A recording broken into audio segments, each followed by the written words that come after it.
ಅಂಬೇಡ್ಕರ್ ವಿಚಾರವಾಗಿ ರಾಜ್ಯದಲ್ಲಿ ಸಾಕಷ್ಟು ಪ್ರತಿಭಟನೆಗಳು ನಡೀತಾ ಇದ್ವು. ಅಮಿತ್ ಶಾ ಹೇಳಿಕೆಯನ್ನು ಖಂಡಿಸಿ ಈ ವಿಚಾರವನ್ನು ಡೈವರ್ಟ್ ಮಾಡೋದಕ್ಕೆ CT ರವಿ ಅವರು ಈ ರೀತಿ ಗದ್ದಲವನ್ನು ಹೆಪ್ಪಿಸಿದ್ದಾರೆ ಅನ್ನುವಂಥ ಒಂದು ಆರೋಪ ಸರ್.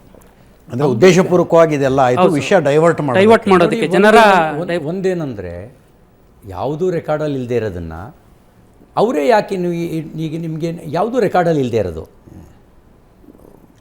ಹಿಂಗಂದ ಅಂತ ನಾನೇನು ಹೇಳಿದ್ದೀನಾ? ನಾನು ಹಿಂಗಂದೆ ಅಂತ ಹೇಳಿದ್ದೀನಾ? ಅವರೇ ಹಿಂಗಂದ, ರವಿ ಹಿಂಗಂದ ಅಂತ ಅವರೇ ಹೇಳ್ಕೊಂಡು ಬಂದಿರೋದು ಒಂದು. ಎರಡನೇದು, ಅಂಬೇಡ್ಕರ್ ವಿಷಯದಲ್ಲಿ BJPಗೆ ಇರುವಷ್ಟು ಅಭಿಮಾನ ಕಾಂಗ್ರೆಸ್ನಲ್ಲಿ ಇಲ್ಲದೇ ಇರೋದು ವಾಸ್ತವಿಕ ಸತ್ಯ. ಅಂಬೇಡ್ಕರ್ ಅವರ ಪಂಚಧಾಮಗಳನ್ನು ಪಂಚತೀರ್ಥಗಳಾಗಿ ಡೆವಲಪ್ ಮಾಡಿದ್ಯಾರು? ಕಾಂಗ್ರೆಸ್ಸಾ? ಭಾರತ ರತ್ನ ಕೊಡೋದಕ್ಕೆ ಕಾರಣ ಆಗಿದ್ದು ಕಾಂಗ್ರೆಸ್ಸಾ? ಅಟಲ್ ಬಿಹಾರಿ ವಾಜಪೇಯಿ ಭಾರತ ರತ್ನ ಕೊಡೋಕ್ಕೆ ಕಾರಣ ಆಗಿದ್ದು. ಪಂಚಧಾಮಗಳನ್ನು ಅಭಿವೃದ್ಧಿಪಡಿಸಿದ್ದು BJP. ಅಷ್ಟು ಮಾತ್ರ ಅಲ್ಲ, ನವಂಬರ್ 26 ಮೋದಿ ಪ್ರಧಾನಮಂತ್ರಿ ಆಗೋವರೆಗೂ ಏನಂತ ಕರಿತಿದ್ರು?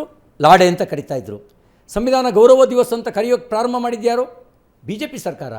ನಮ್ಮನ್ನು ಹೇಗೆ ನೀವು ಅಂಬೇಡ್ಕರ್ ವಿರೋಧಿ ಅಂತ ಹೇಳ್ತೀರಿ? ಅಂಬೇಡ್ಕರ್ ವಿರೋಧಿ ಕಾಂಗ್ರೆಸ್ ಪಾರ್ಟಿ, ನಾವಲ್ಲ. ನಾವು ಅವ್ರನ್ನ ಎಕ್ಸ್ಪೋಸ್ ಮಾಡ್ತಾ ಇದ್ವಿ. ಅವ್ರಿಗೆ ಅನ್ನಿಸ್ತು ಏನೋ ಮಾಡೋಕ್ಕೋಗಿ ಎಡವಟ್ಟಾಯ್ತಲ್ಲ, ಎಕ್ಸ್ಪೋಸ್ ಆಗ್ತಾಯಿದ್ದೀವಲ್ಲ ನಾವು, ನಮ್ಮದೆಲ್ಲ ಗೊತ್ತಾಗ್ತಾ ಇದೆಯಲ್ಲ ಅಂತ ಡೈವರ್ಟ್ ಯಾಕೆ ಮಾಡಿರಬಾರ್ದು ಹೇಳಿ? ಇಡೀ ವಿಷಯಾಂತರ ಆಗಬೇಕು ಅಂತ ಯಾಕೆ ಯೋಚನೆ ಮಾಡಿರ್ಬೋದು? ಮತ್ತು ನಾನು ಅಮಿತ್ ಶಾ ಅವ್ರದ್ದು ಮೇಲೆ ಆರೋಪ ಬಂದ ತಕ್ಷಣವೇ cut and paste video first ಬಂತು. ಏನಪ್ಪ ಇದು ಅಂತ ನಾನು ಅಂದ್ಕೊಂಡೆ. ಅಂದರೆ ನಮ್ಮ ಮೇಲೆ ಆರೋಪ ಮಾಡೋಕ್ಕೆ ತರಕ್ಕಿದೆಯಲ್ಲ ಅಂತ ಪೂರ್ತಿ ವಿಡಿಯೋ ನೋಡಿದ ಮೇಲೆ ಅಂಬೇಡ್ಕರ್ ಬಗ್ಗೆ ಅಭಿಮಾನದ ಮಾತಾಡಿದ್ದಾರೆ, ಕಾಂಗ್ರೆಸ್ನ ಎಕ್ಸ್ಪೋಸ್ ಮಾಡಿದ್ದಾರೆ. ಮತ್ತು ಅಂಬೇಡ್ಕರ್ ಅವರ ಸಂವಿಧಾನ ಕಾಶ್ಮೀರಕ್ಕೆ ಲಾಗು ಮಾಡಿದ್ದೆ ಅಮಿತ್ ಶಾ ರೀ. ಕಾಶ್ಮೀರಕ್ಕೆ ರಿಸರ್ವೇಷನ್ನೇ ಇರಲಿಲ್ಲ. ಯಾವ ರಿಸರ್ವೇಷನ್? SC ST ರಿಸರ್ವೇಷನ್ ಇರಲಿಲ್ಲ.